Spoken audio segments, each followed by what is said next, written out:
So anyway, what this creates is a game where you end up in a lot of situations where you would normally, your normal self would go for a hard-driven ball. But now instead, you're getting a lot of reps where you're shooting in this same situation. So in theory, this is going to give you a lot more experience with shooting and experience with shooting in different types of situations. Which then hopefully, if you are observant while you do this, you will pick up small mini lessons about how to shoot.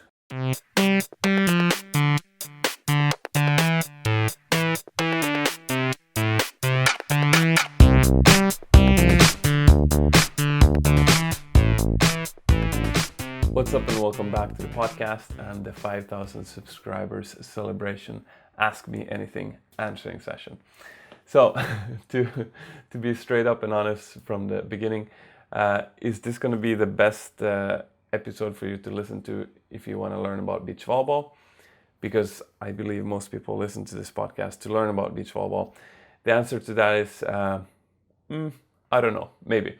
Like I will talk about beach volleyball in this also, but I'm not going to be super strict about it, and we're going to also talk about some other stuff. So basically the background for this episode is that quite recently the YouTube channel reached 5,000 subscribers, and I thought as sort of a bit of a celebration for that I put out a video and I said that I'm gonna do an Ask Me Anything session. So basically I let people send in questions about anything, and now I'm gonna answer these questions. So I think in general in life it's good to have goals. It's good to be on your way towards something, but I also think it's good to sometimes take a pause and just appreciate what you have. Notice and appreciate that work has been done, some results have been created, and you are better off now than you used to be, and that is great. It's not an excuse to get lazy, to get complacent, to stop doing stuff, but it's just like okay, we've done some stuff, we're moving forward. This is great. Maybe we can enjoy it for a second, and then we can continue working towards the next goal, or so to say. Although I also think it's very important to enjoy the journey. But whatever, let's not go into that tangent right now. But with that, all of that said, normally my episodes, my videos, I plan them quite well, which takes time. I edit them a lot, which takes a bunch of time. This time I'm just going to be like a little bit more relaxed with myself and celebrate this and just do an episode without thinking too much, and I'll just let the recorder be on, and we'll see what comes out of this. So maybe maybe there will be some mistakes in this one. Who knows? Maybe we'll get to know me a little bit better, a little bit less unedited. We'll see. Anyway, so let's get started with the questions. I'm going to start with a little bit of a fun one. It's two questions, but it's written in by Psychedelic Penny, or I don't know how to say it. Anyway, he or she writes, congrats on the milestone. I love your theory and technique focused approach to volleyball. Thanks for that. Where are, in your opinion, the best places in the world to play a lot of great volleyball? Be that beach or indoor or grass? So to this question, when I started thinking about this, I probably haven't been to the volleyball capital in the world. Wherever that might be, I have probably not been there. And that's actually interesting. Maybe I should go. Maybe I should figure out what the volleyball capital in the world is and go there someday. After all, volleyball is a huge part of my life. But when this question came to my mind and I started thinking about it, I realized that I need to. There's a few different places I need to mention is the word. And the first one of those is Kopangan in Thailand. So in Thailand, there's many islands that are famous for various reasons. Kopangan is also famous for many different reasons. One of the reasons it's famous for is the big full moon party that they have, and maybe that's the most well-known reason for that island to be famous. Anyway, on the very same beach as the party is on, when there is not a party, because this party happens once a month, I guess.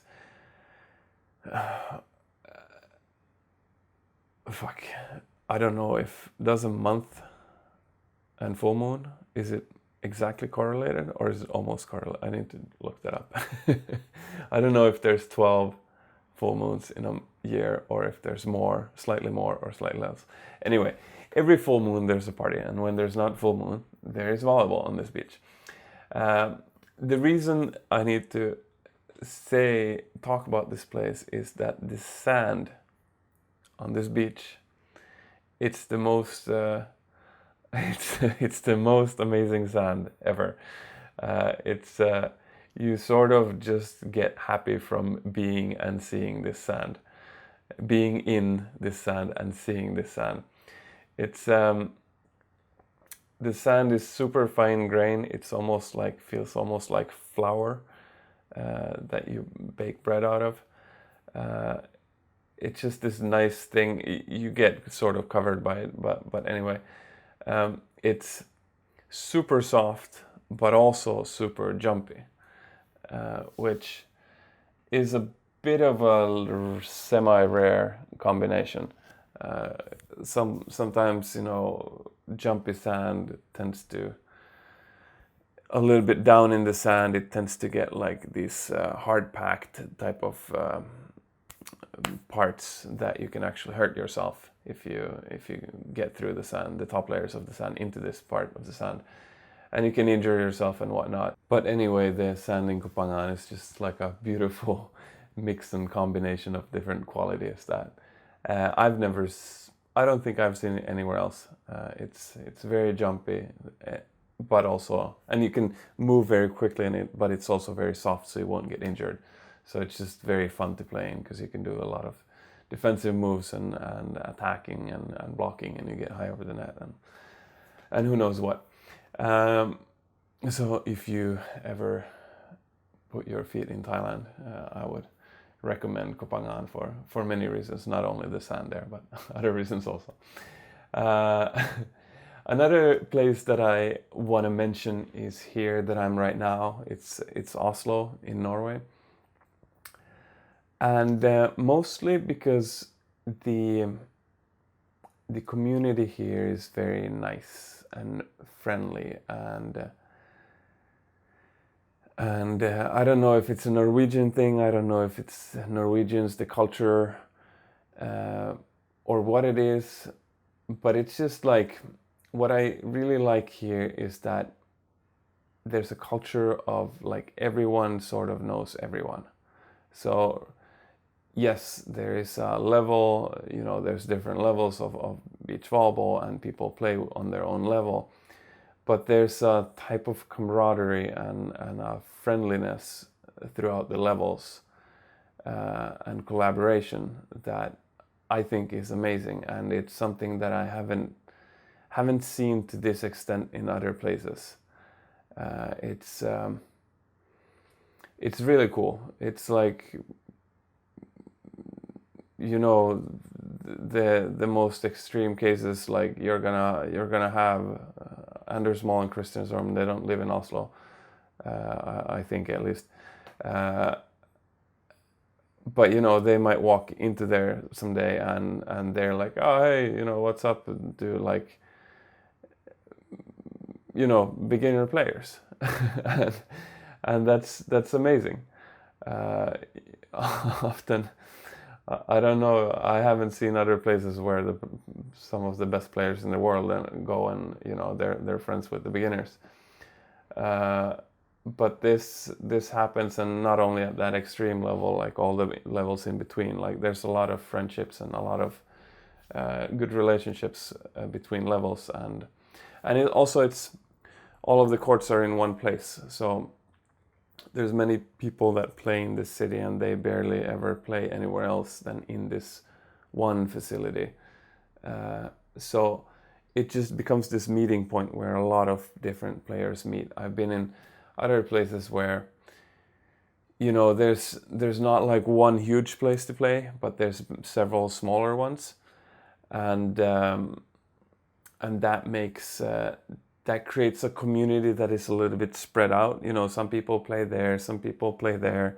They don't really meet. They don't get to know each other over time. There's like, oh, okay, yeah, we heard about this other group over there. They play, but nobody has ever met them. That sort of thing doesn't happen nearly as much, I think, in the city, which is just really cool. So that deserved a mention also.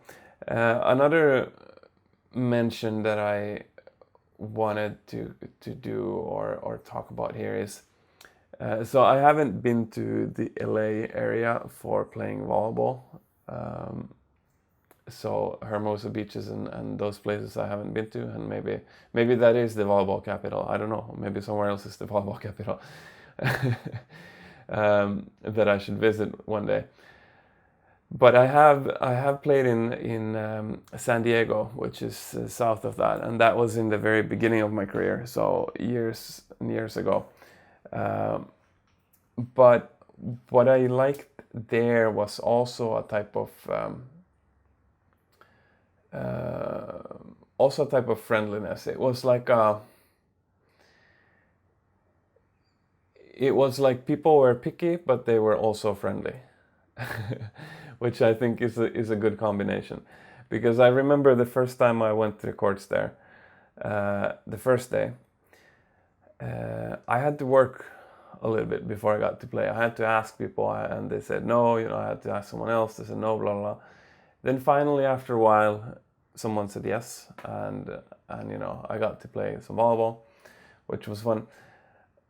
But then now they saw that okay, he can actually do something with the ball. So that just made it way easier. The second day, you know, to get a game, maybe I only had to ask once and get refused to play. And then afterwards, someone, recognized me from yesterday and said yes. And then it just became easier and easier. And after like a week there, then all of a sudden it was much easier it was easy to find games, and you had contacts and whatnot, and phone numbers, and people were messaging you. So that was really nice. Also, good culture. One of the reasons I wanted to mention that is a little tangent, which is it's actually sort of a strategy that I've built over the years that I see a lot of players don't do when they go to new places.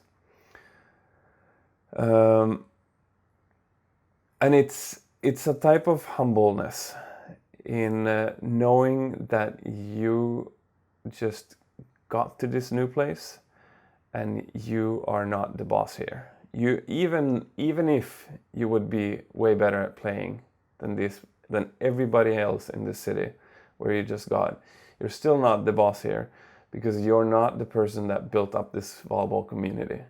You're not the one that has been running it for years.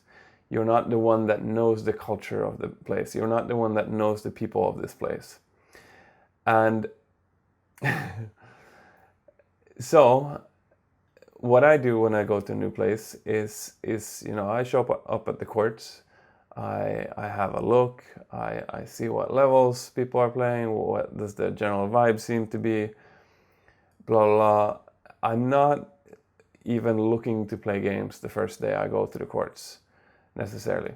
I'm just like hanging out, looking at it, and then I ask usually someone like, "Hey, how does things work here? Like, is it Is there some sort of challenge court system? Is it like, do people pre-plan and come here with their own court and it's a closed court? Is there a chat group I can join? How does it work here? I just pick someone that's not busy playing volleyball and ask them. And, then sooner or later, you get to play with someone somehow. I don't give a shit, even if it's a beginner group. I'll play in the beginning. And then again, relationships start to build. And then, you can be then you can work your way up over time. And this way, at least I believe that the people in this community, they will respect you. You will make it to the level where you're supposed to be sooner or later in a respectful way.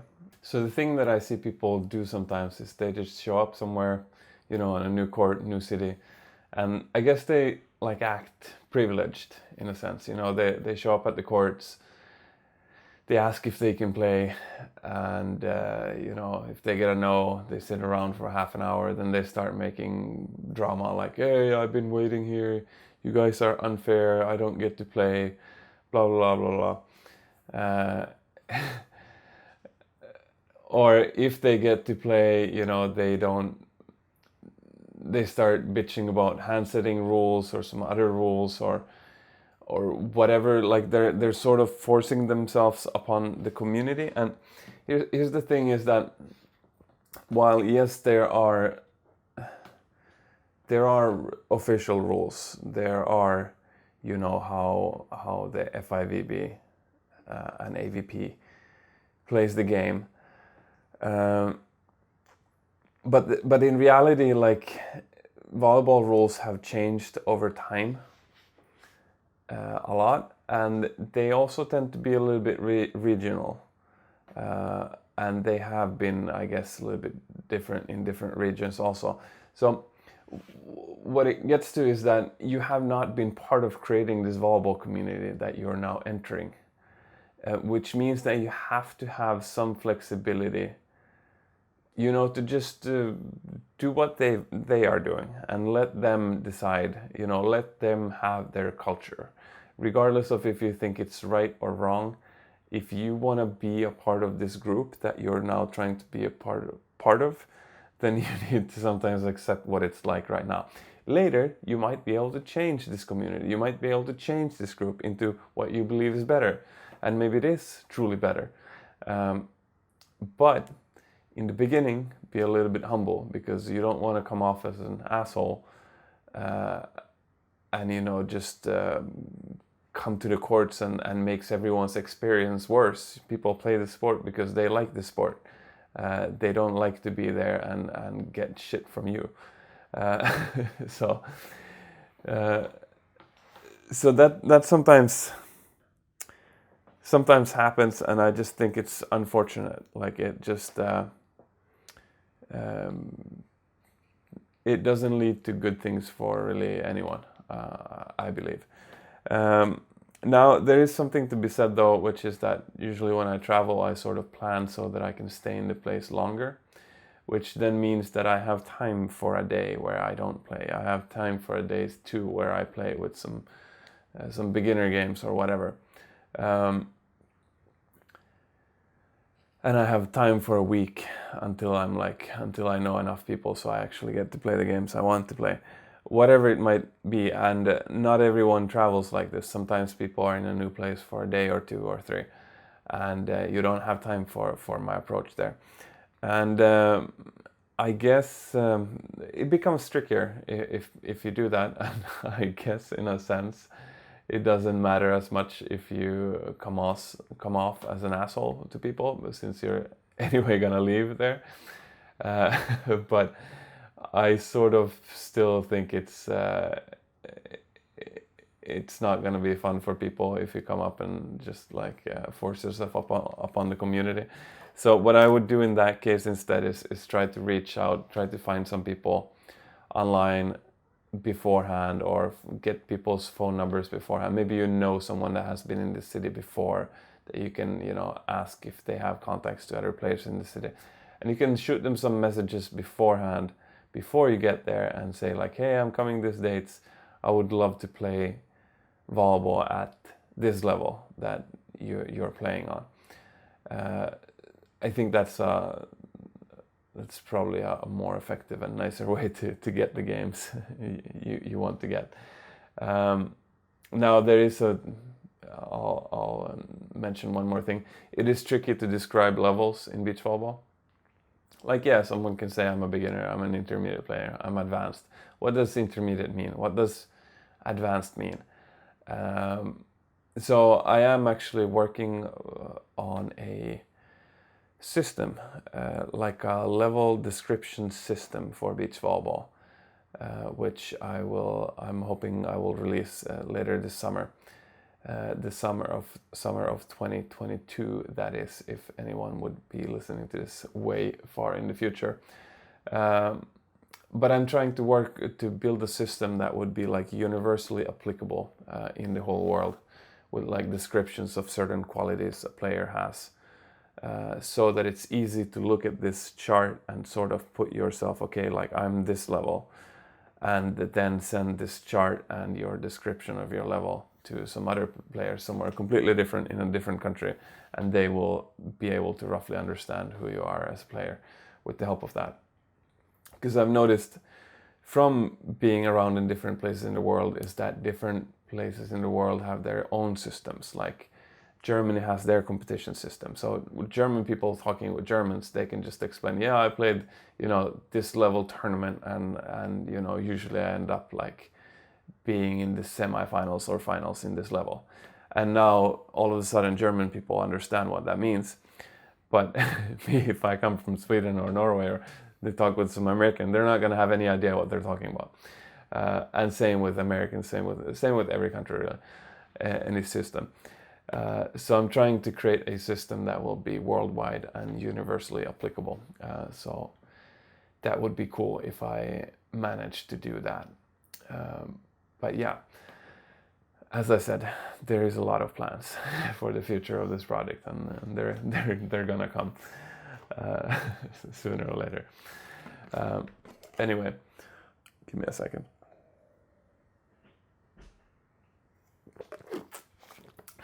So, oh yeah, what was the favorite place in the world to play volleyball? There's one fourth place I need to mention, just because maybe not necessarily for the volleyball, but for everything else, which makes it a great place to play volleyball, because I believe that the better your life in general is, the better it is to do your sport also. And that's going to be Bali in Indonesia. It's my personal favorite spot in the world. For so many reasons, and it would be another whole podcast episode if I wanted to list out all the reasons for why. But it's just a great place, and there's a reason it's famous, and there's a reason that people that go there tend to go back there again. So I think maybe I'll leave it at that. Volleyball wise, because people usually ask me, hey, can you play volleyball there? Yes, you can. It doesn't have the most, it doesn't have a huge beach volleyball community, but there are some powers. There's some Westerners, me and others that would like beach volleyball to grow on this island, that are putting in various types of efforts into making that happen. There is also so the locals there, they usually play either soccer or indoor volleyball when they grow up, if they do sports. So, or indoor volleyball in Bali is sometimes indoor and sometimes it's outdoor, but on gravel courts. So anyway, there's tons of volleyball talent on the island, and some of those players also come over to the beach. So there's actually good local players also. and local players that would also like the scene to grow. So I had to put that onto the list also. Now I think over to the next question, which is also going to have a little bit of an Asian focus. Maybe that was a clue. Second question is also, what's your favorite food? My favorite food used to be pasta and meat sauce, but I would say nowadays it's a little bit more Asianized. It's probably rice with some chicken, some vegetables, some curry sauce, or some sauce. Thai curries are really good. In Indonesia, they have this peanut sauce, so there my food tends to be a little bit more like rice and chicken and vegetables and peanut sauce and maybe some curry sauce on top of that. But yeah, that's taste-wise. There's a lot of food that I like, but I'm gonna go on another tangent because I think this might be interesting for some people. So taste-wise, there's a lot of food that I like, but I've realized slowly but surely that some foods make me feel worse afterwards, physically, psychologically. Just my life is just not the same afterwards. And there is something about rice that I believe in, which is it makes me not feel as heavy after I eat it. So if I eat pasta or some bread or whatever afterwards, then I just feel a bit heavier afterwards in general. Another thing, it's just observational. There's not a lot of overweight people in Asia, and Asians eat a lot of rice. So whether that's proof for anything, I'm not going to go into that discussion. Someone could probably argue that, hey, this is just proof for poverty. I don't know. Maybe not. I think there's at least something to it, that rice is maybe not as bad for you as other types of carbs. On this same topic, something that I've noticed in the last year, which for me is a huge, interesting realization. So the long story is, I used to travel to Asia in the winters or falls or whatever it might be, and the weather there is way hotter and warmer than in Europe, and it became a little bit of a, I went back and forth so many times that I noticed this pattern, which was that when I was in Asia, I lost all my fat, and I lost a few kilos, 3-4 kilos. What's that in pounds? 7, 8, 9, 10 pounds. And I became ripped every time I went there. And it's not like I was overweight when I was in Europe, but I had a little bit of, I wasn't as lean here. And it's funny because the Balinese, they don't, it seems like telling someone that they're fat is not like offensive to them in their culture. So, they would start telling me and other Westerners that, oh, you came back, now you're fat again, haha. And it's kind of funny, but it's true. I was always heavier when I got there, and I was always lighter when I left there. And I thought, because it took me like 2, 3, 4 weeks after I got there, I would sort of lose this extra little bit of somethings. And I always thought that it's the heat, that, okay, it's colder in Europe, the body needs a little bit more body fat to stay warm. And in Asia, it's hot, so the body needs to get rid of all the extra insulation, so it gets lean. And maybe that's true, but until last year, this pattern actually changed, which was it was the first time I spent time in Sweden without eating bread.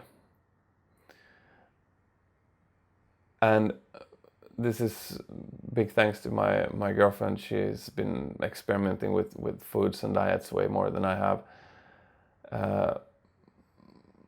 But she's tried to live gluten-free and whatnot. So I was like, okay, I'll just try to live without bread and see what happens.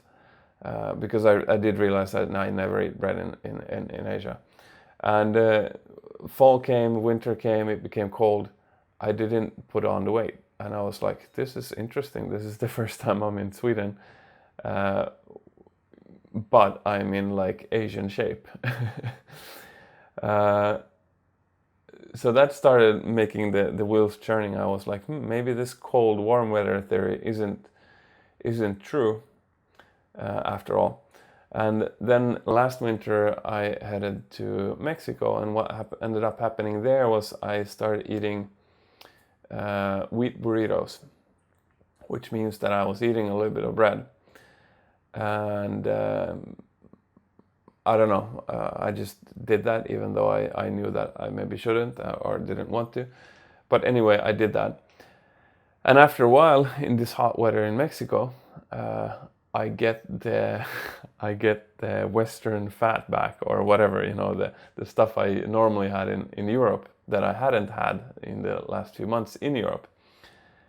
And that's when I was like, oh, this is interesting. So it seems like it actually isn't the hotness of the weather that decides it, but it seems like it might be the bread, if I eat bread or not. So once I realized that, I stopped eating these burritos. I went just one day, I just stopped completely and started eating other stuff. And 2 weeks afterwards, I'm back into the Asian type of shape and leanness again. So I'm not here to provide any sort of diet advice. I'm definitely not qualified for that. Also, one of my sort of mentors that I've learned a lot from, he talked about that bodies and diets, like we're probably, humans are very different from each other. Like there's similarities, but there's also differences. And his example was, there's it's probably good to eat fruit for most people, but then there's people that are fructose intolerant. So this means that maybe with diet we need to sort of try for ourselves and sort of try what makes us feel good, what seems to work for us, rather than like be super like, oh, this person said this has to be the truth, this is how I'm going to live for the rest of my life, this is what I should eat, this is what everyone should eat, period. So take this little story as just my one person's experience, that's my own experience, and take it or leave it, and then hopefully you will figure out what sort of food makes your mouth happy and your stomach happy and your body happy and your psychology happy. Okay.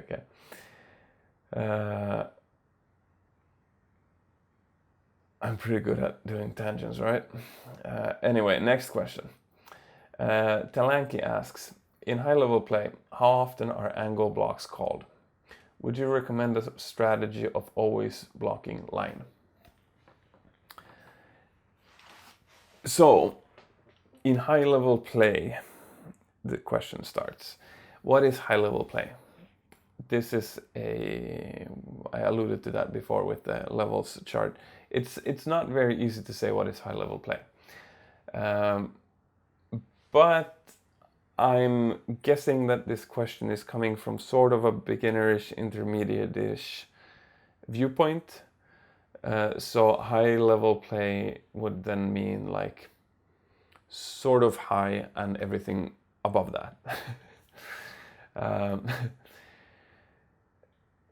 So how often are angle blocks called? I think angle blocks start getting called by a team when they notice that the opposing team are able to kill the ball all of the time by hitting angle. Because as a baseline, you're covering the court a little bit less on an angle block call compared to a line block call, I believe. It's the defender has a little bit of a more difficult job to sort of cover the whole court, if that makes sense. But if a team, your opponents figure out that you never do angle calls, then they can just keep hitting angle, keep hitting angle, and you will basically not stop them. So for the second question, would you recommend a strategy of always blocking line? Yes, for certain levels I actually would, because it's a simpler play to play. It's a simpler strategy to do. It takes away some confusion about where you should pull, because it's easier to, I will say it's easier to pull line than cross. And it's just simpler. So as long as it works, as long as you still stop some balls from the opponents, as long as they're not scoring every single one because they're just hitting angle all the time, I would at certain points I would recommend that this is a strategy, especially if the angle block call makes you guys confused, you and your teammate. So I think there is a time for that, and then probably there's a lot of times when that's not a good strategy also. So back to the first question in high level play, how often are angle blocks called? I don't know, maybe 30% of the time, maybe 40, maybe 50-50. My probably very much depends on the team, and I don't have exact statistics on this. So yeah, I don't know. I don't know everything. I surely don't know everything. But my guess is still that it's more common with a line block call than an angle block call. There's probably some teams that are exceptions to that, but that's my guess. But I hope that answers the question generally, at least. Okay, next question. Overtone writes, "Hi Alex, I'm playing in a recreational sixes league. I'm taking up a bit of a coaching role within the team. I am having trouble giving instruction to a shorter girl on the team, 5 feet tall, who is new to the sport. She's particularly having trouble with the third ball when she's in the front row. We've gone over bump, volley, standing hits, tomahawks, and pokies, but I don't think she's found her style yet. I feel like she should get the ball a bit further away than net, so it doesn't have to go straight up. For extra information, she has very good underhand serves. What do you recommend to help her? We do some drills after our games, but don't practice individually." So, I don't know if I have an answer for this question, but I will talk a little bit around it, and I think it will sort of give a picture of what I think about this. So one thing about me is I have not done a lot of 6-on-6 volleyball coaching. So that might be good to know as a beginning. But in general, what I've noticed is that if people actually want to learn to like jump up and attack, if they want to learn that and they don't happen to have like an ability to jump and reach and hit the ball in some way at a high contact point from some other sport, for example, basketball players, they can sometimes just get into a volleyball court and they will maybe have a little bit of a funky technique for hitting, but it will sort of work still. If people don't have that, but they want to learn to jump and attack, usually there's some work to be done, like some individual instruction. This is how you approach, this is how you jump, so you reach high and hit the ball. So if this is the answer that you're looking for, but at the same time we do some drills after our games but don't practice individually, this might be difficult. Okay, maybe there is actually there is some drill which is like just set the ball and take an approach, which means in this case any steps, and then jump and catch the ball as high as you can. And then once you do that, you sort of get the timing. You learn to read, like set the ball flight patterns for a set, etc. Maybe now you can do some sort of drill where you just try to reach as high as possible and put some power onto the ball. And maybe after that you can do a drill where you actually give her set balls and just ask her to jump up and reach as high as possible and hit the ball. And maybe that will work out. Maybe she will build some sort of technique where she makes that happen somehow. But for the most of the time, I would probably recommend some individual practice that goes a little bit more into detail. And like, yeah, that's what I would sort of recommend is to change the whole situation a little bit, if this is important for you to fix.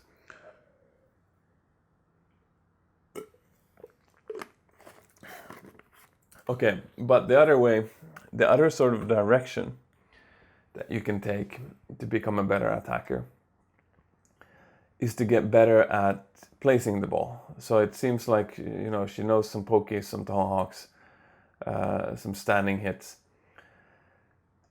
So maybe she could spend the time, rather than learning how to jump and hit, maybe she could learn to see the court better, find the corners better, find the tricky spots better, at least in 2 versus 2 volleyball.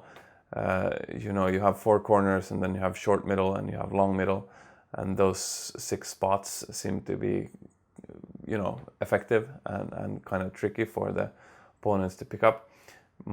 This might change in 6 versus 6.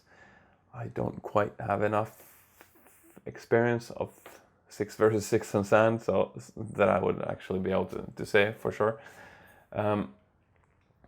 But this would be like the other direction. It's like it's almost like there's 2 paths to relatively efficient attacking. Of course, you can walk down both paths sooner or later, or at the same time also. But maybe I would say, like, decide for one of the paths, and whatever you believe will give you guys the results that you want as fast as possible. Think about that and then start walking down that path. One extra little thought about that path is, so this is from the Erik Nygaard, that some of you guys will know who he is, with the tomahawk attacks that I've made a couple of videos of. We have upcoming videos where I interview him about his strategy when he plays, that I haven't released yet, but they're coming. He said that he analyzes the opposing team, and if there's a player on the opposing team that has less mobility, less reaction speed, or like seems kind of clumsy and slow, and maybe less ball control, like even if they do get to the spot, they beat the ball to the spot, the ball doesn't go where it's supposed to go, or something like that. If you can find a weakness in the opposing team like that, he likes to attack this player. And I guess especially since his attacking goes, he usually doesn't put the ball at the person, but he puts it, he tries to put it in a place where there is no person, but still sometimes it's somewhat close to a person, which means that, a quick mobile player with a lot of ball control can quite often pick these balls up. But if he puts this ball around a person that is a little bit stiff, not as mobile, or doesn't have as much ball control, or has a little bit of a slower reaction speed, then now he can score a lot. So maybe you could use that sort of thinking. If the Sixes team that you're playing against, if there's some 1 or 2 or 3 or 4 players that are sort of clumsy or whatever, maybe this girl can attack them. I don't know, that could work also.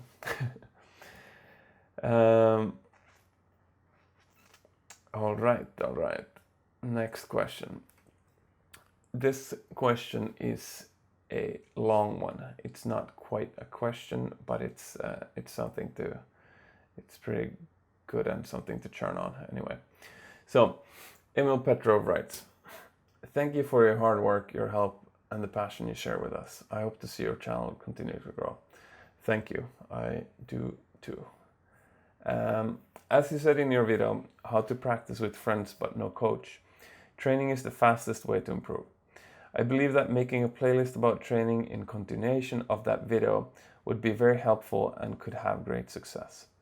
As a young Swiss player, there are not many opportunities to have organized trainings compared to other countries or indoor. And even though there are videos on YouTube that show different drills, these are often short and the intended level of the players often seems to be random. Choosing from this variety of drills that are scattered on the internet can be confusing, and I often catch myself watching one of these and then forgetting about it a few days later. I think you should try a playlist of training recommendations for 4 relatively advanced players. Players that play tournaments but don't play professionally. Players that play tournaments but don't play professionally are more likely to train without a coach than intermediate players who usually prefer to just play games. Yes. And then if the videos do well, you could do another one where you change the level or the number of players. Some of the exercises could also divide the players in smaller groups. Here are some examples of drill videos that came to my mind.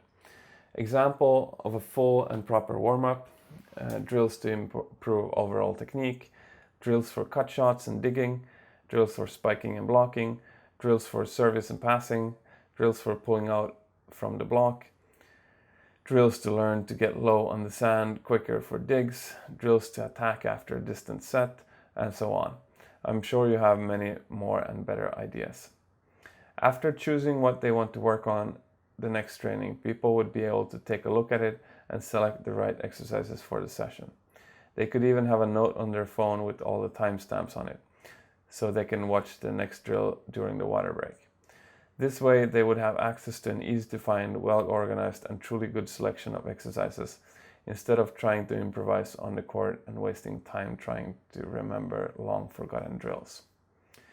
I want to thank you again for this amazing channel and congratulate you for the milestone. Okay, so there's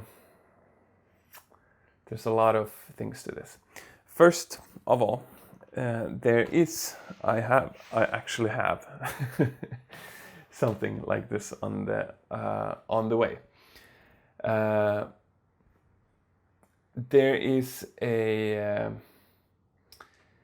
podcast episode that I have already recorded, even though it is not yet released. And this podcast episode is with the host of the Volley Nerd podcast. His name is Dave the Ransom. Was a very good talk that I had with him. Anyway, part of this podcast, he gave a lot of ideas for different types of games, beach volleyball games, with different types of restrictions that you put on the game. So, for example, if let's say we play a game, normal game, but you can only score by doing shots. So no hard-driven balls will score points. Or another example was like you can only score by tooling the block, or something like this. And what this makes happen is you're playing a game. You don't really need a coach for this, or you can definitely do this without a coach at least. And you're gonna have more repetitions of whatever the rules of the game celebrates. No, what it rewards. Rewards or celebrates. Maybe that's the same. So, for example, not too long ago, I had an advanced group, and I was coaching the group, and I designed a game where they could only score if they did shots, except if there was no block. If there was no block, they were able to spike and hit hard. So because otherwise the defender team would probably have stopped blocking. So anyway, what this creates is a game where you end up in a lot of situations where you would normally, your normal self would go for a hard-driven ball. But now instead, you're getting a lot of reps where you're shooting in this same situation. So in theory, this is going to give you a lot more experience with shooting, and experience with shooting in different types of situations. Which then hopefully, if you are observant while you do this, you will pick up small mini lessons about how to shoot effectively and how to kill the ball with a shot in different situations. And maybe the other, like his other example was you can only score by tooling the block. Maybe this will create a game where rather than, in a sense, yes, you're going to be in situations where you would go for something else than tooling the block. But anyway, just in general, you will get more repetitions of even trying to tool the block, because maybe, actually, I am a great example of a player that should do this, because I barely ever try to tool the block. So just playing this sort of game would give me a lot more repetitions of trying to do that. So it would like awaken that part of my mind that even remembers that this is a possibility, this is something, this is a tool that you can use in certain situations when you're attacking, etc. So anyway, I believe that, you know, if you're gonna do a drill that is not sort of coach driven, and you're just players that, you know, you want to decide on some drills beforehand before you go to the practice session, maybe something like this is your best bet. But so there are drills that are useful, like different types of ball control drills that don't really look like a game, and they can be useful and they can teach players really good lessons. But I have also something against making a playlist with videos of these types of drills and just putting it out there. And here's why. So according to me, the reason for drills is to sort of do a drill and pick out some lessons from it, and then bring those lessons into the game. Just as the same as if we play, you know, we have to shoot if there's a block up. We're there to play this game to learn lessons about shooting in various situations, that then hopefully we can bring these lessons into the full game later. However, with drills, the lessons that you're supposed to learn and bring to the game can sometimes be a little bit less obvious. So for me, in my opinion, and this is not happening, this very often does not happen in beach volleyball, in the beach volleyball world community around the world,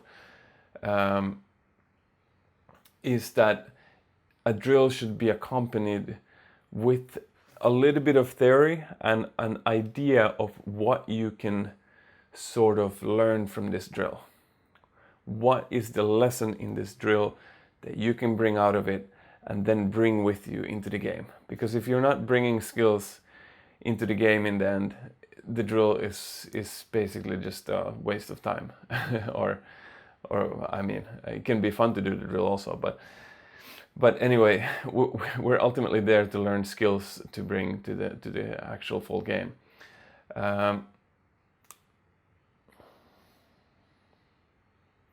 So what happens in my mind if I'm coached by a coach that makes me do some sort of drill that I don't understand why I should be doing it, and they don't give me a reason for why I should be doing it, except that I have to do it to be in this practice. What happens in my mind is that I always look for a meaning, a reason. I try to create one. Maybe it's okay, maybe I can use these reps to practice hand setting in weird angles, for example. Or maybe I can use these reps to, try to stay relaxed so that my reaction speed is quicker. Or who knows what it might be. I create my own meanings and reasons for the drills. Sometimes if I don't manage to find a meaning, then that's the times when you will see me at practices and not enjoy myself. But anyway, so this tends to happen a lot in the volleyball community around the world. And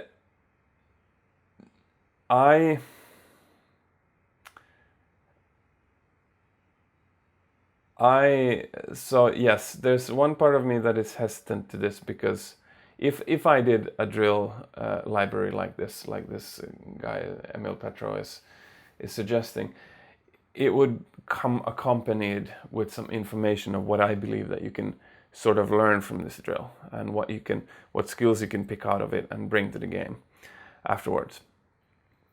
But another part that makes me even more hesitant is that he writes here, example of full proper warm-up, drills to improve overall technique, drills for cut shots and digging, drills for spiking and blocking, drills for service and passing, drills for pulling out of the block, drills to learn to get low on the sand for quicker digs, drills to attack after a distance set, and so on. And here is where the sort of common understanding of how beach volleyball is learned in the world seems to crash and clash with my understanding. So I find that there's a culture of that you're supposed to learn the sport by doing a drill in a group session, and a coach is looking at it, and the coach is giving you quick feedback. 5-second, maximum 10-second explanations like, hey, here you did this wrong, here you did that wrong. Try to think like this, try to do that better next time, whatnot. And a lot of beach volleyball coaching happens in this way. But this is a little bit abstract to describe. My coaching, the way I think about a lot of things is I like to teach rather than in specific situations every time what you should do. I like to rather teach ways to use your body that then automatically make the right things happen in various situations. So it's almost like a package deal. It's like a buy once and you get 10 of these type of thing. It's like it's just like slamming a lot of flies with the same smack, whatever analogy you might be using. Because for certain skills in this sport, especially the ones that people seem to get stuck on, and my favorite list is serve receive. People tend to just some players that don't know how to serve receive, they tend to be bad serve receivers for years and years and years. Another one is soft and good handsets. This is also seems to be almost like a mysterious skill for some people. They just can't figure it out. And attacking, hitting with power. Hitting high end with power. And these are just like, I'm sure I'm not the only one that's seen this. People literally play and practice and put their heart and soul into this game for years and years and years, yet they don't learn these skills. So here is where Mr. Alex, the guy that creates Learn Beach Volleyball Fast, wants to come and say, hey, what about if we think about it like this? Here's where I want to come in and say, we need to do something different if we're going to get these people unstuck. So, so I like to teach I like to teach in specific situations also. I'll come back to that in a second. But I like to teach these systems in which the body can work. And these systems in which the body can work, unfortunately, I wish I could explain them in 10 seconds. I wish I could have a drill running with people on the court and just pause it for 10 seconds and magically just like explain the system to these people. But unfortunately, so far, this is a little bit too optimistic.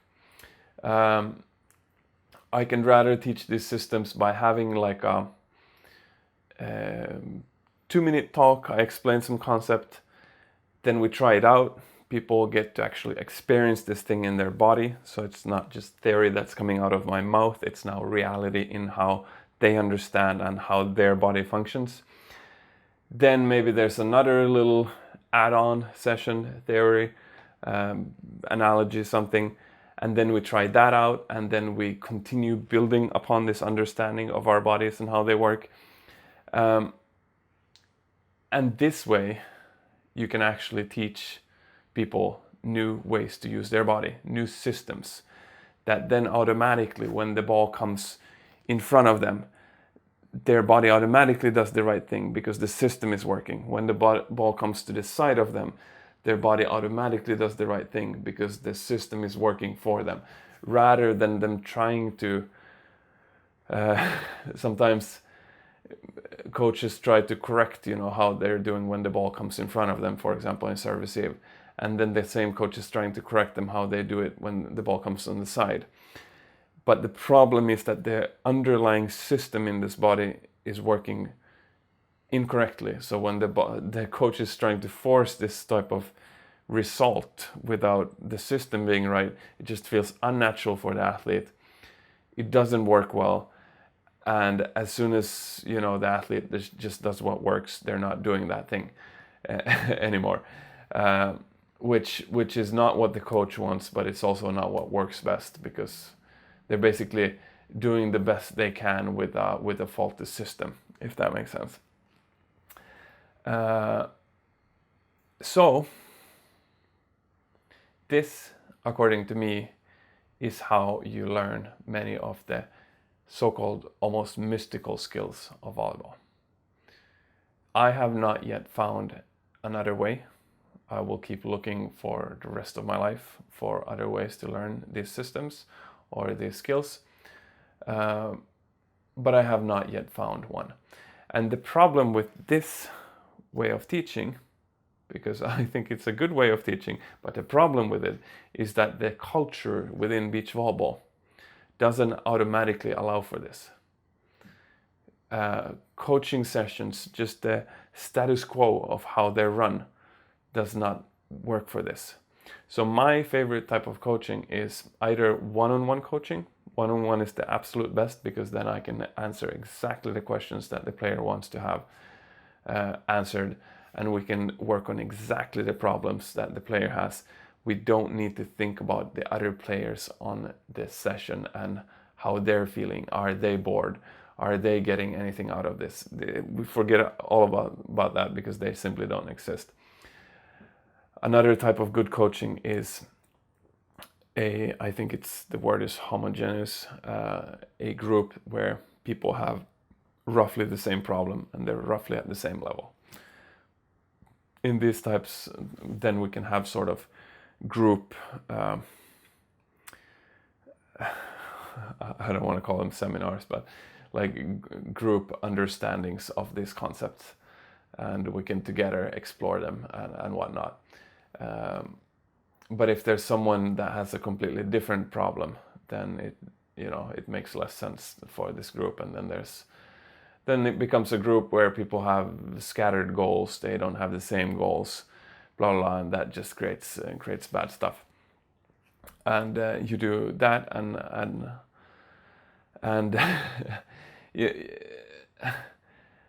so often people want to learn these things. They want to learn how to handset well. They want to learn how to serve receive. They want to learn to hit. But they want to do this in a game-like situation with 5-second feedback. And anything else doesn't work for them. So they're basically, the player's wishes and wants just creates a situation which is unsolvable. Unless there is some answer that I don't know yet.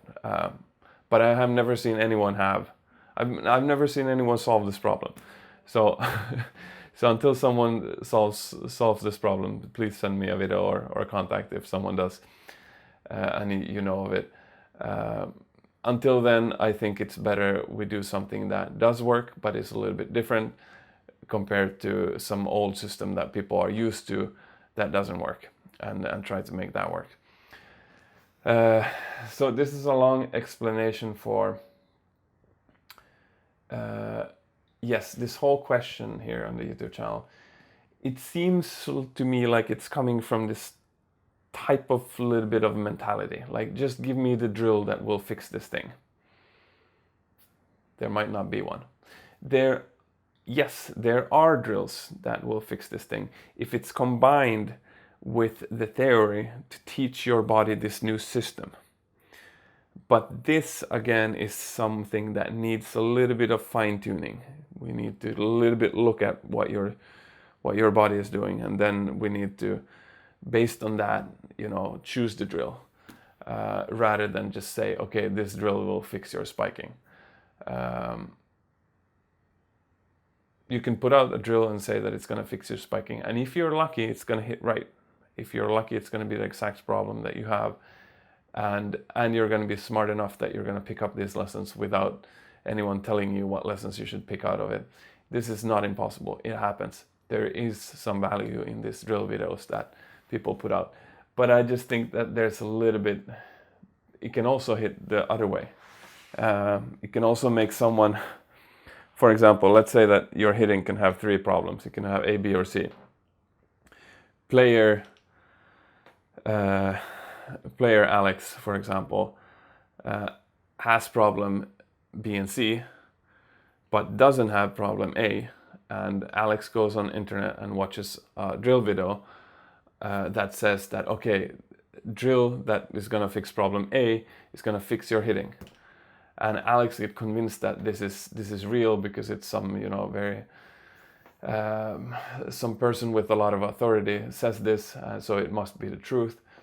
And Alex gets very convinced that this is gonna fix the spiking, and anyone telling him anything else is not gonna be worth listening to, etc., etc. Alex gets very stuck in this idea. All of a sudden, Alex has lost a few years and still not have learned to spike, because there was not that little bit of real work, of real fine-tuning in there to make it specific for Alex's situation. So, and I've seen this happen a lot of times. It has happened with me.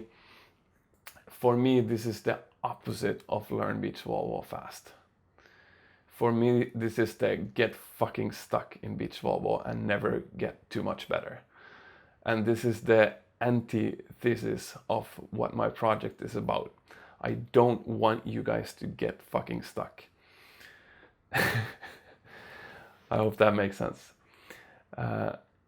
Sometimes it takes me a couple minutes more to explain why I don't want you to get stuck and how I'm not gonna get you guys to get stuck. And some people interpret that as me not being learn beach volleyball fast, because I'm like learn beach volleyball after a lot of talking guy. But the most important thing for me is for people to not get stuck, and this project is like a frustration project against all of these tutorial videos that make people get stuck. So therefore, I'm trying to not create videos like that will get you guys stuck. And therefore, this video suggestion here that I received, as much as I like it, and I wish I could do it, and I might do something like it, and I mean, I'm going to do something like it. I already have this podcast episode that's fucking shit, I'm getting confused here. It's a podcast episode, and a part of this podcast episode has this topic on it. And actually, what I'm gonna really release is I'm gonna first release the podcast episode as a whole, and then I'm gonna release another podcast episode where I cut out this part just for the reason of making it easy for people to practice themselves. But anyway, this whole suggestion has made me think about this now one extra time, and maybe I will find better solutions for this. Maybe I will make drill videos in the future, but I will try my best to make them in ways that will not get people stuck, because I don't want to learn how to get stuck in beach volleyball guy. I hope that makes sense. Okay, I think I have now worked that comment through quite properly.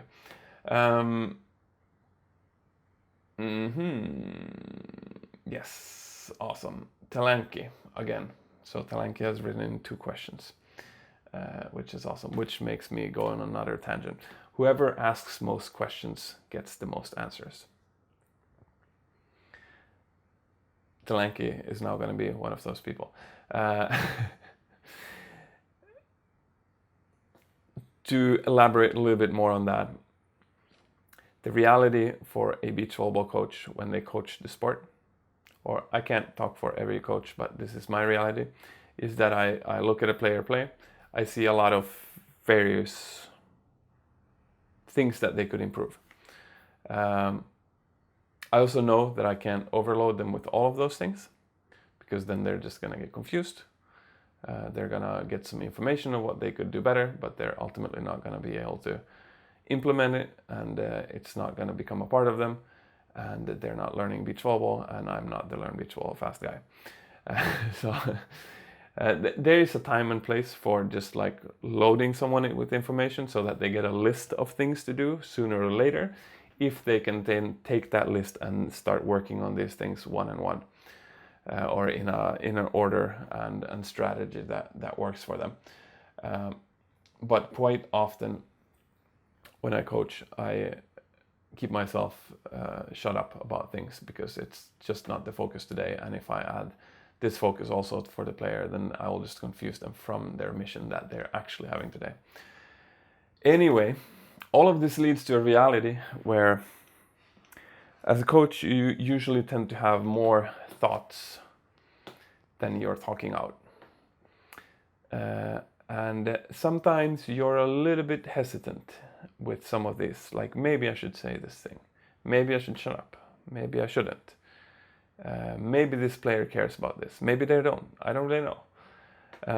Anyway, every time a player asks a question from the coach knows exactly what is on the mind of the player, and this makes the coach's job a lot easier. And the reason is to do this is not only to make the coach's job easier, but the coach also does their job better, and the player gets more value out of the session. So I personally love when people ask me a lot of questions during sessions. Quite often I even design my practices so that, for example, if we're in the end of a practice, I sort of believe in most always playing a full-on game in the end, sort of to end the practice with. But if we're, for example, 5 people playing, it's a 5 people practice, then we're gonna do some sort of king of the court version. But I usually tell people that, hey, if someone has anything that they want to discuss with me, any questions they want answered, anything you've been wondering about, and then we can let 4 people play, and you come and talk to me and we discuss it through. Maybe we do some drills, maybe we think about it, and whenever we're finished you can go back into playing. So I usually invite people to these discussions, to these questions, and sometimes that works, but sometimes when people just come by themselves, they're like, hey, I've been thinking about this. That's when my job is even fucking easier. So that was a tangent, another one, hopefully a valuable one. Talanki here has taken the record this time for most questions. at least most separate questions. He or she posted 2 different posts. Okay, question is, if the defender is sitting deep middle, what do you call for your partner? High line is gettable, and so is high angle. Congrats. Thanks for the congrats. Frederick de Klerk was quicker than me here and has already answered this question. Frederick is a long-time follower that is quite active in these comment sections, which is amazing. Anyway, he wrote, I would call cut. If they stand deep, they can't get the short ones, especially the short ones land faster. I will tend to agree with this. I don't know exactly what I would call. Maybe I would call cut. But in general, if you have a defender that's standing deep middle, they're going to have trouble picking up the cut shot, and they're also going to have trouble picking up the short line shot that just about goes over the block.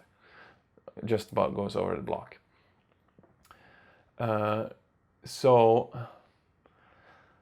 I haven't had this problem that's described here for a long enough period with a partner that I would go ahead and do this. But if you have like a partner that you're constantly playing with, and you're playing against people that constantly do this against you, I would go ahead and probably create a call.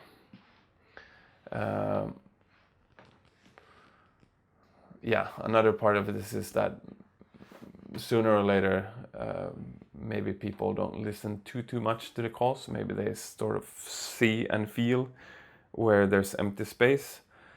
And I believe the deep middle defender just in general leaves a lot of space on the sides. So I kind of think that attackers will over time build sort of an awareness. Okay, like, you know, short and to the sides just seems very open and empty, and then they will start putting balls there regardless of what you call. But maybe I would create a call short or something. You choose the word with your partner. It's not going to be a universal call that everyone around the world that plays beach volleyball will understand. Sort of like line and angle. So you will need to explain this call for every new partner that you have. But as long as we do that, we can create new calls for sure. There's no rule in the rule book against that, as far as I know. And I'm pretty sure about that. Hopefully that gave a somewhat good answer to the question. All right, we're actually nearing the end here. Paul M.E. or Paul Me, I don't know how to say it, but he's actually been a follower since almost the very beginning. He writes, congratulations on 5,000 subscribers, Alex. Hope you keep up the great job. Hope your dream with this project comes true. So no question, just a congrats. Thanks a lot. I hope so too, and thank you guys for being here and supporting me. It's fucking amazing when you think about it. When you pause and think about it, about what is actually going on here. Like years ago I was just a guy with a lot of ideas about the sport, and I just started creating videos, and today we're here. It's amazing. And in a year's time or 5 years time, we're going to be even further, which is even more amazing. So yes, there is one more question that goes a little bit into this, or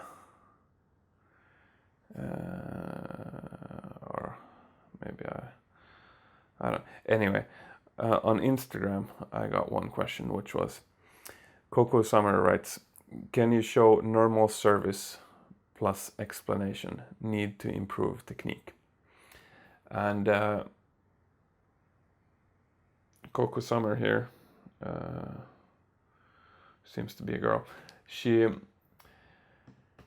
was a little bit lucky because the day before she wrote the question, I had a beginner session where we went over the overhand serve and sort of trying to find the technique for it, because some people struggle putting the ball over the net with enough power with the overhand serve. So it was like perfect. I had these tips on my mind that I had been teaching the day before, and she asked me the question, and I also needed, well, I don't need more video ideas. I have a lot of video ideas, but I thought this is actually a pretty great video idea and pretty easy to make. So I just went ahead and made a tutorial video for it. So I guess she was the lucky one and got the special treatment this time. I hope everyone that asked questions has gotten their question answered, and hopefully a little bit more. But yeah, I did release a tutorial video as an answer to her, so I don't need to talk about that here. Also, so there's a tutorial video. In the description for this tutorial video, I described a way to make this happen. Another way from the way that's described in the video. Another strategy. So just to keep on track. The video is called Overhand Serve for Beach Volleyball Beginners, and yeah, it's released in June 2022. Anyway, it's about this torque serve, which is like a in-between serve between the overhand and the underhand, so it's like a sidearm serve. And people talk that there's a way to, like a process where you can start doing this sort of sidearm serves and then gradually move upwards towards a overhand serve. I have actually never done this process with a player, which makes me realize I need to do that someday. But I see a lot of logic in this approach. I believe that it can work. So that can also be something to try. And actually, another tip regarding that. So I like to post my videos in various beach volleyball groups where people can find me. But I also like to post them sometimes in beach volleyball coaches groups, just for discussion material. It's like, here's a video, here's some thoughts. What do you guys think? Do you agree? Do you have other ways to look at this? Blah, blah, blah. Because I'm always looking for ways to improve, and I found that just discussing with people, regardless of if they agree with my theories or my thoughts or disagree, usually in one way or another, discussing these ideas makes me understand them better and learn even more. So sometimes I like to post my videos in beach volleyball coaches groups, just for like scrutiny. Anyway, this time I got a answer that gave another idea for a type of a process, like a step-by-step process that I believe could probably work for people also. And this process was basically to start close to the net and just start serving overhand over the net. And then once it's successful, you take a step back, serve from there until it's successful, take a step back, and gradually, sooner or later, you will be behind the baseline and performing real serves. I do see a possibility of this working. I also see a possibility of this not working, because sort of one of the big pillars of getting an overhand serve to go over the net is to find the power from the core. And again, learn the system of how your body is supposed to be doing things, because then once the system is there, then the details fall into place automatically. Maybe I talked about that earlier. Again, I do see a possibility of someone serving from close to the net, not using the right system, using some other system, and getting some success, taking a couple of steps back, still finding success, taking even more steps back, but then somewhere halfway then the old system is not anymore giving them success, and them not finding the new system at this point.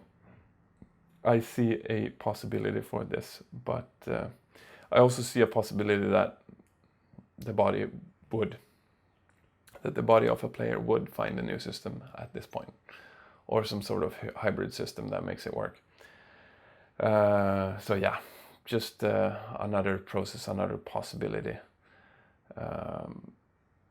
Because sometimes I believe that just more ideas are good. As long as we don't get convinced that every idea we hear is the right one, then I generally believe that if we have time to listen to ideas, it's better to have more ideas in the back of our head than less ideas. So that's sort of the reason I wanted to also talk about that one. But yeah, that was nice. Thanks guys for sending me questions. It's awesome. This episode wouldn't exist without them. Just as this project wouldn't be what it is without you guys following it. So thanks for listening. Thanks for being here.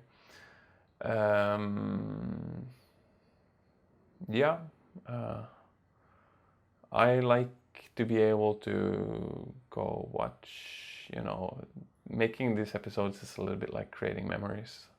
Like, there's old videos on the channel of like 100 subscribers, 500 subscribers. And it's just nice for memories. Someday I'm hopefully gonna grow old, and it's fun to have these sort of small celebrations here and there. So this has been another one. Hopefully it has been enjoyable.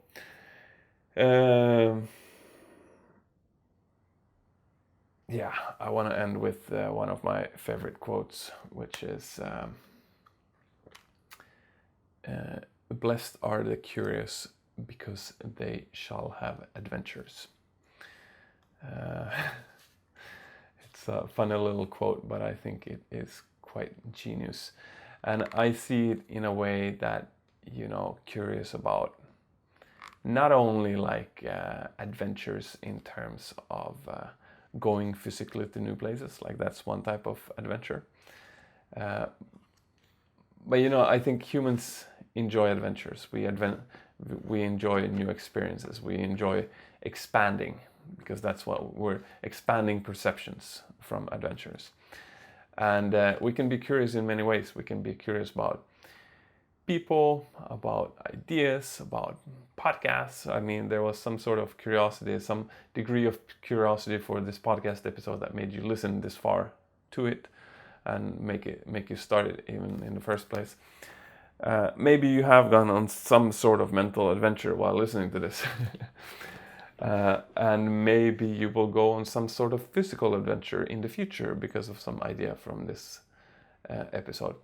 But all of that stops if we don't have the curiosity.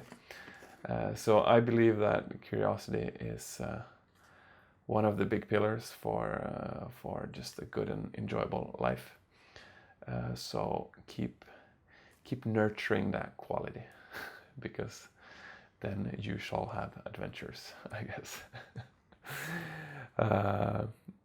Yeah, maybe that's enough for this time.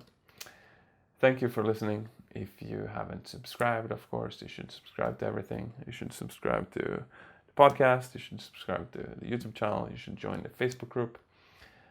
You should subscribe to the email newsletter, because you should, because it's one thing is that when I'm gonna do important updates in the future, then the email list will actually be before the general whole YouTube or the whole podcast. I'll leave it at that. So there's going to be some first mover advantages for those on the email list compared to only on the YouTube. With important updates for this project. It hasn't happened yet, but it's coming.